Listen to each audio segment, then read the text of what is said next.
जय श्री गणेश दोस्तों, my self Vighnesh और आप देख रहे हैं physics in 20 minutes YouTube channel.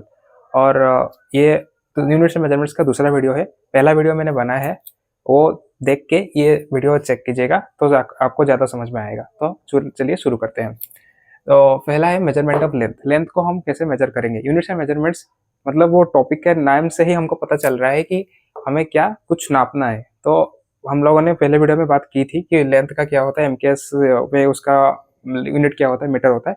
But इस पर थोड़ा सा हम देखेंगे कि डिफरेंट लेंथ के लिए डिफरेंट इंस्ट्रूमेंट का यूज किया जाता है। वही मैंने लिखा है यहाँ पे। मीटर स्केल का इस्तेमाल हम लोग करेंगे इस रेंज के लेंथ को नापने के लिए 10⁻³ मीटर टू 10⁻² मीटर। उसके बाद वर्नियर कैलिपर, स्क्रू गेज और स्पेरोमीटर, ये तीन डिफरेंट इंस्ट्रूमेंट्स है। और इसको हम लोग यूज करेंगे एक्यूरेसी। वर्नियर कैलिपर को यूज करेंगे 10⁻⁴ मीटर के लिए।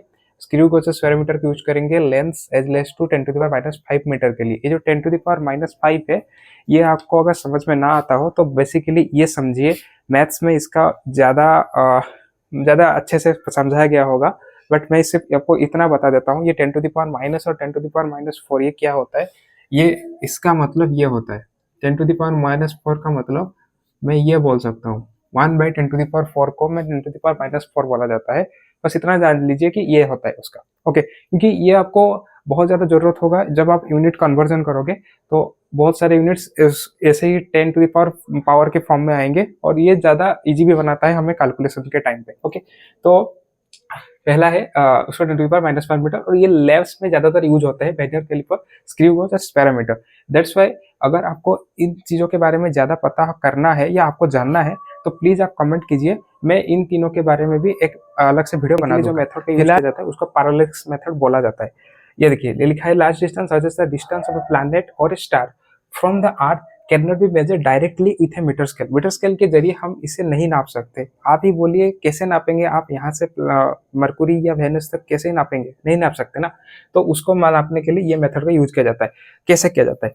तो लेट सपोज कीजिए ये एक स्टार है। ओके, ये यहाँ पे एक स्टार है और वो स्टार को हम ये हमारा अर्थ है। अर्थ से एक पोजीशन पे लेट ये पोजीशन ए है, वो पोजीशन ए से उस स्टार को देखेंगे वो कितना डिस्टेंस दिखा रहा है। ये डिस्टेंस आप लोग उसको नापने के लिए ये एक हम देखेंगे कि यहाँ से वो स्टार कैसा दिख रहा है। उसके बाद और एक पोजीशन लेंगे, वहां से देखेंगे कि ये कि कैसे दिख रहा है, वो डिस्टेंस नाप सकते हैं। और ये जो एंगल बनेगा इसके बीच में, उसको हम पैरेलैक्टिक एंगल या पैरेलैक्स एंगल बोला जाता है उसको। और ये जो ए और बी के बीच में डिस्टेंस है उसको बेसिस बोला जाता है। ओके, यहाँ पे लिखा है ये बेसिस है। तो हमें क्या चाहिए? हमें ये डिस्टेंस चाहिए। हमें ये डिस्टेंस, ये हमारा प्रायोरिटी ये डिस्टेंस है। और ये एंगल हम निकाल सकते हैं जितने भी इंस्ट्रूमेंट्स के जरिए। तो ये हम यहाँ पे लिख सकते हैं कि सेकेंड। ओके, अभी दिखेगा ठीक से। ओके, तो ये जो डी है ये b/θ आया है। तो ये बहुत इंपॉर्टेंट है। इसके जरिए हम क्या करते हैं, यहाँ का जो डिस्टेंस है हम उसको नाप सकते हैं आराम से। अभी आपके दिमाग में आएगा कि आप भैया ये कैसे निकाला, ये रिलेशन आपने कैसे निकाला? तो बता देता हूँ कि हम लोगों ने पिछले वीडियो में बताया था कि जो एंगल है, एंगल का कैसे निकालते हैं, एंगल का मेजरमेंट कैसे निकालते हैं। तो एंगल इक्वल टू होता है आर्क। ये अगर हम लोगों ने आर्क लिया, उसके आर्क डिवाइडेड बाय रेडियस। तो ये हम ऐसा भी लिख सकते हैं theta is equal to b/d। Okay, ये आर्क है और ये रेडियस है, काइंड ऑफ रेडियस है। अगर इसको हम ऐसे सर्कल की तरह एज्यूम करते हैं तो ये जो b है, b हमारा आर्क हो गया और ये उसका रेडियस हो गया। तो इस रिलेशन के बेसिस पे हम ऐसे निकाल सकते हैं कि ये b/θ होगा। तो यहाँ से हम इसका डिस्टेंस निकाल सकते हैं आराम से। अभी अगर आपको ये समझ में नहीं आया है तो उसका मैं अभी आपको एक डेमो दे देता हूँ यहीं पे। तो देखिए, आप आप व्यूअर है और इसको आप देख रहे हैं। ओके, तो आप उस डायरेक्शन से, मतलब अगर आप राइट से देखेंगे इसका एक व्यू दिखेगा, उसके बाद आप लेफ्ट से देखिए उसका एक अलग व्यू दिखेगा। और ये जो आपने इतना डिस्टेंस कवर किया, आपने जो यहाँ राइट से ये है, लेट हम ले लेते हैं ये पोजीशन ए और ये लेते हैं पोजीशन बी। तो ये पोजीशन ए से पोजीशन बी तक आप जाते हैं, वो हमारा आर्क है। और ये जो इसका व्यू लेते हैं आप, मतलब देखिए ये अगर यहाँ पे लिखा है कि राइट से आपको कुछ दिखेगा, लेफ्ट से कुछ दिखेगा, और ये जो बीच का एंगल है उसको थीटा बोला जाता है, उसको क्या बोला जाता है? पैरेलैक्टिक एंगल।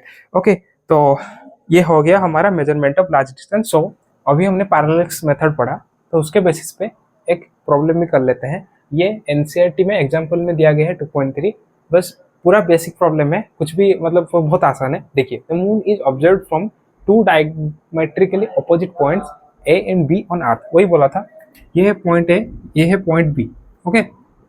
और यहाँ से हम लोगों ने तो उसको जो एंगल थीटा सब्सटेंड हुआ मून में वो 2 डायरेक्शन की वजह से, वो है 1 डिग्री 54 मिनट।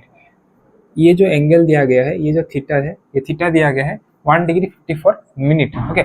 उसके बाद given the diameter of the earth to be about 1.276 × 10⁻7 metre, okay.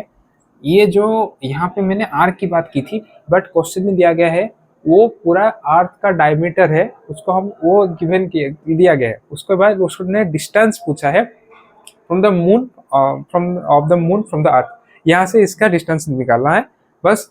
देखिए, पहले हमें यहाँ पे थीटा दिया गया है 1 डिग्री 54 मिनट है, ये 54 मिनट है, ये और डिग्री है। मैंने बोला था जब हम लोगों ने मिनट से मेजरमेंट्स में पढ़ रहे थे, तब मैंने बोला था कि ये जो एमकेएस और सीजीएस है, ये बहुत ज्यादा आपको मतलब सारे प्रॉब्लम्स में, लगभग फिजिक्स के सारे प्रॉब्लम्स में ये मिलेगा आपको, ओके। तो ये 54 मिनट है, ये डिग्री को पहले हम लोगों ने मिनट में ट्रांसफर किया, क्योंकि हमें पता है कि 1 degree is equal to 60 minute है। तो ये यहाँ पे 60 + 54, इसको हमको निकाल सकते हैं 114 मिनट है।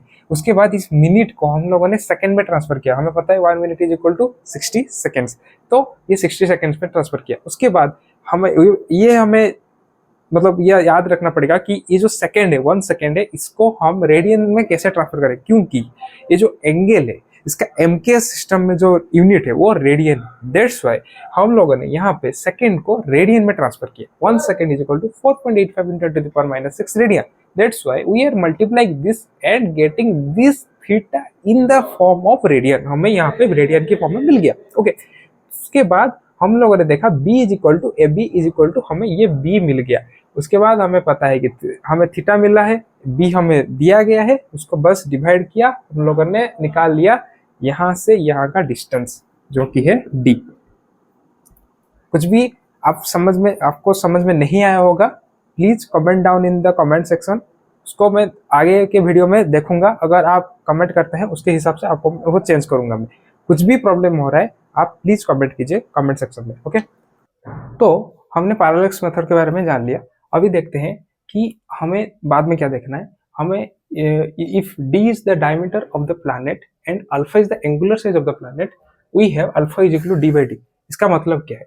इसका मतलब हम देख सकते हैं, सपोज कीजिए आप रेलवे स्टेशन में है और रेलवे स्टेशन में रेलवे पटरी है, यहाँ पास में आप देख रहे हो कि वो उसका विड्थ बहुत ज्यादा है, बट उसी को जब आप देखते हैं वो दूर तक जाते रहता है, तो उसका विड्थ आपको लगता है कि वो कम हो रहा है, बट वो एक्चुअली में कम नहीं होता, बट आपको लगता है कि वो कम हो रहा है, और उसी को हम एंगुलर साइज बोलते हैं। तो उसी प्रकार ये जो प्लैनेट का एंगुलर साइज यहाँ ऐसा आप समझ सकते हैं कि जब आप अर्थ में है, हमारा अर्थ रिवॉल्व हो रहा है सन के अराउंड उसके ऑर्बिट में, okay.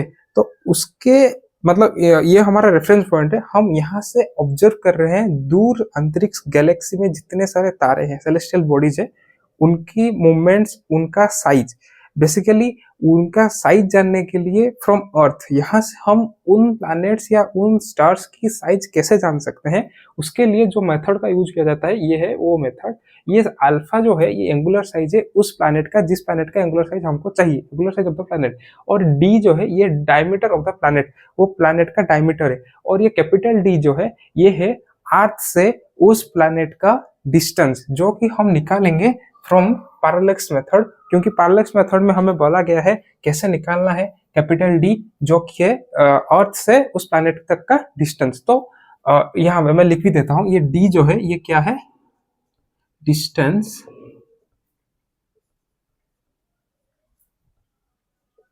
From earth to the planet, जिस प्लैनेट का एंगुलर साइज हमको चाहिए।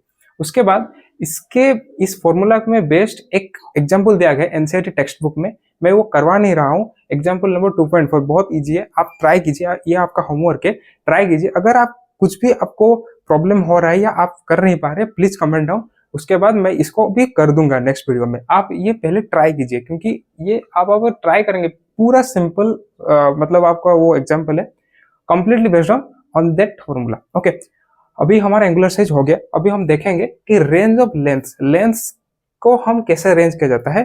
तो देखिए, हमारा, मैं पहले भी बता चुका हूं कि लेंस का मतलब बहुत सारे वेराइटीज है। ऐसा हमारे प्लानेट में बहुत सारे बड़ी चीजें भी है, बहुत सारे छोटी चीजें भी है। तो यहाँ पे मैं सब कुछ मतलब कम से कम, हाँ, सब कुछ आ सकता है यहाँ पे लिखा गया है। The sizes of the objects we came across in the universe very over a very wide range. Okay, ये जो वन फर्मी लिखा गया है, और ये आपको याद रखना पड़ेगा, क्योंकि ये बहुत ज्यादा इंपॉर्टेंट होता है। मैंने बोला था न्यूमेरिकल्स करते टाइम वो कभी आपको एंगस्ट्रॉम में दे देंगे, कभी आपको फर्मी में दे देंगे। आपको सारे टर्म्स को एसआई में ट्रांसफर करना पड़ेगा, और जो ये मीटर है ये सब एसआई यूनिट में लिखा गया है। ये देखिए, मीटर मीटर मीटर। अभी अगर आपको ये पता नहीं होगा तो आप इनको ट्रांसफर नहीं कर पाओगे, और जब तक आप कन्वर्ट नहीं कर सकते तब तक आप न्यूमेरिकल्स कर नहीं पाएंगे। इसीलिए ये आपको याद रखना पड़ेगा। वन फर्मी 10⁻⁻15 मीटर है। ये आपका बोल सकते हैं काइंड ऑफ न्यूक्लियस के साइज का आता है, न्यूक्लियस के आसपास वन फर्मी। और one angstrom is equal to 10⁻10 metre, ये एटम होता है। मतलब ये एटम के साइज के, मैं नहीं बोल रहा हूँ कि एग्जैक्ट वही होगा, बट एक रेफरेंस पकड़ सकते हैं कि ये न्यूक्लियस के साइज के आसपास एक फर्मी होता है, और एंगस्ट्रॉम एटम के साइज के आसपास होता है। उसके बाद देखते हैं one astronomical unit is equal to 1.496 into 10⁻11 metre. Okay, ये क्या है? देखो, एस्ट्रोनॉमिकल मतलब क्या होता है, ये रिलेटेड कहीं ना कहीं होगा एस्ट्रोनॉमी से। और एस्ट्रोनॉमी क्या मतलब क्या होता है, हमें क्या पता है कि कुछ भी रिलेटेड हो अंतरिक्ष से रिलेटेड होगा, पक्का। तो उसी का बोला जाता है कि average distance of the sun from the earth. Sun से अर्थ तक एवरेज डिस्टेंस को हम एस्ट्रोनॉमिकल यूनिट में प्रकाश करते हैं। ये एक यूनिट है, बट इसको एक्सप्रेस करते हैं, ये जो यूनिट है ये इक्वल टू होता है 1.496 इन 10⁻11 metre. 1 light year is equal to 9.46 in 10⁻15 meter. Okay, so distance that light travels with velocity 3 into 10⁻meter per second in 1 year। मतलब आप बहुत सारे मूवीज वगैरह में देखते रहेंगे कि ये जो लाइट ईयर का कॉन्सेप्ट क्या है। लाइट ईयर का कॉन्सेप्ट होता है जब हमारे प्लैनेट से कुछ प्लैनेट या कुछ स्टार्स बहुत ज्यादा दूर होते हैं, मतलब आप उसको एक्सप्रेस नहीं कर सकते in terms of this units, metre kilometre के पर्सपेक्टिव में, तब हम यूज करते हैं लाइट ईयर। लाइट ईयर का मतलब होता है लाइट मतलब तो आपको पता है जो होता है सबसे ज्यादा है। तो लाइट का जो वेलोसिटी होता है वो 3 into 10⁸ मीटर पर सेकेंड होता है।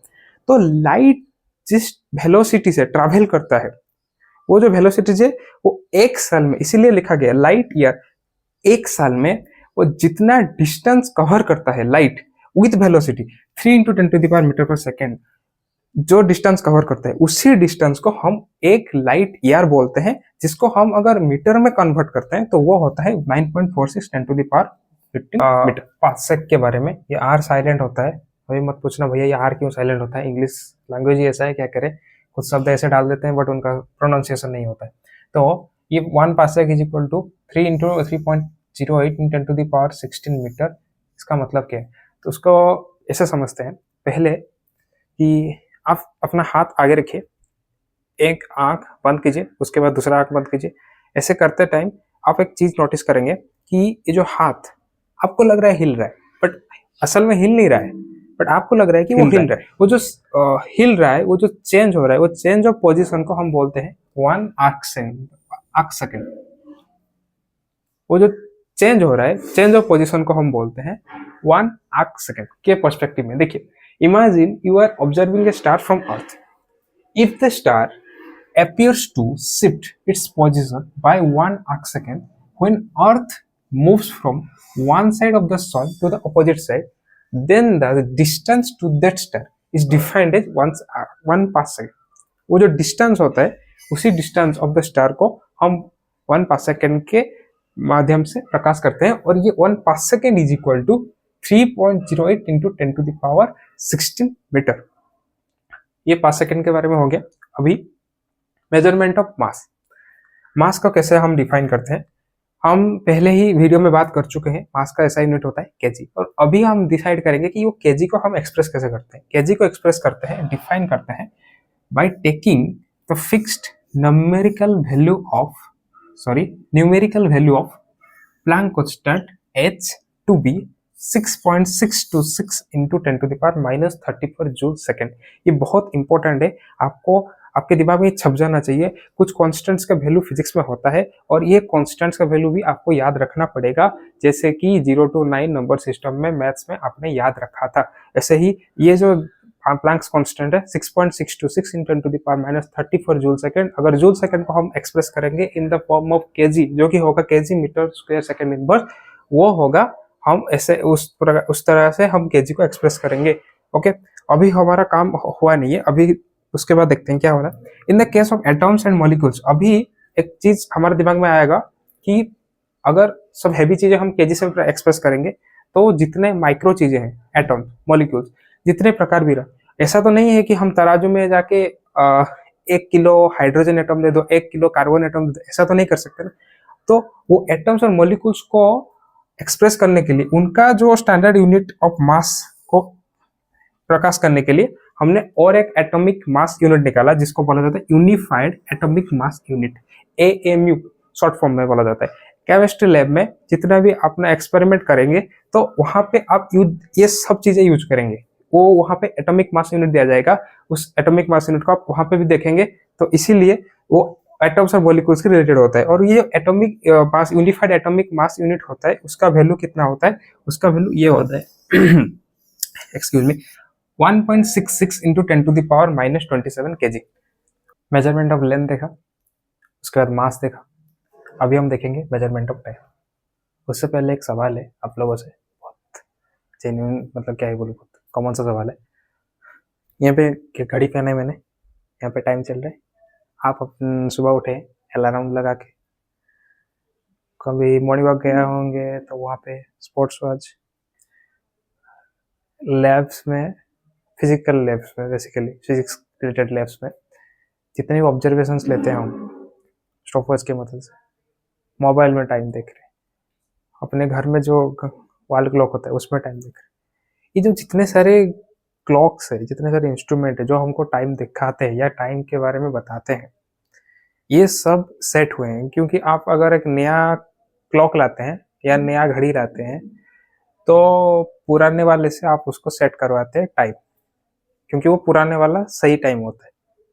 तो ये सब कनेक्ट होके बस एक आपके दिमाग में क्यूरियोसिटी आना चाहिए कि अगर ये सारे टाइम्स कनेक्टेड हैं तो कहीं ना कहीं एक ऐसा भी घड़ी होगा जो कि पूरा सही टाइम बता रहा होगा, क्योंकि उसी घड़ी के बेसिस पे दुनिया के सारे घड़ी अपना टाइम बता रहे हैं, क्योंकि उसको हमने स्टैंडर्ड यूनिट मान लिया, स्टैंडर्ड टाइम वो सही है सबसे ज्यादा, तो उसी के बेसिस पे सारे घड़ी या जितने सारे टाइम रिलेटेड इंस्ट्रूमेंट्स है वो सब उसी के बेसिस पे चल रहे। तो उसका नाम है सेसियम एटॉमिक क्लॉक। इसका यूज किया जाता है one of the most accurate time keeping, most accurate, पूरा एक्यूरेट नहीं बोला है, मोस्ट एक्यूरेट, फिजिक्स में एरर का चांस रहता है, मोस्ट एक्यूरेट बोला है। Okay, most accurate time keeping devices in the world. It works based on the natural vibrations of cesium-133 atom. क्योंकि 1 second is the duration of this much vibration, इतना vibration हुआ of the radiation corresponding to the transition between two energy levels of the cesium-133 atom. जब एक energy level से दूसरे energy level पे वो जब किया या नीचे आया, तब जो रेडिएशन हुआ, रेडिएशन का जो वाइब्रेशन, इतना वाइब्रेशन हुआ, वो वाइब्रेशन का जितना ड्यूरेशन होता है, वो ड्यूरेशन को हम 1 सेकेंड बोलते हैं। और वो जो 1 सेकेंड होता है, उसी 1 सेकेंड, वो सबसे छोटा यूनिट होता है, वो 1 सेकेंड के बाद हमारा पूरा जो टाइम रिलेटेड जितना भी थ्योरी है, टाइम रिलेटेड जितना भी चीजें हैं, उसके बाद ये सेसियम एटॉमिक क्लॉक वो कहाँ पे रखा गया है, ये है national physical laboratory NPL new Delhi में है। और इसको मेंटेन करता है ये इंडियन स्टैंडर्ड ऑफ टाइम को, IST को ये मेंटेन करता है। और इसका काम वही है कि ये हमारे देश का जो समय है उसको ये उस हिसाब से मेंटेन करता रहे। ओके, तो प्लीज आपको अगर कुछ समझ में ना हो तो कमेंट सेक्शन में कमेंट डाउन कीजिए, कुछ भी प्रॉब्लम हुआ हो प्लीज़ बताइए, और अगर आपको अच्छा लग रहा है वीडियो तो बाकी लोगों को भी शेयर कीजिए। Thank you.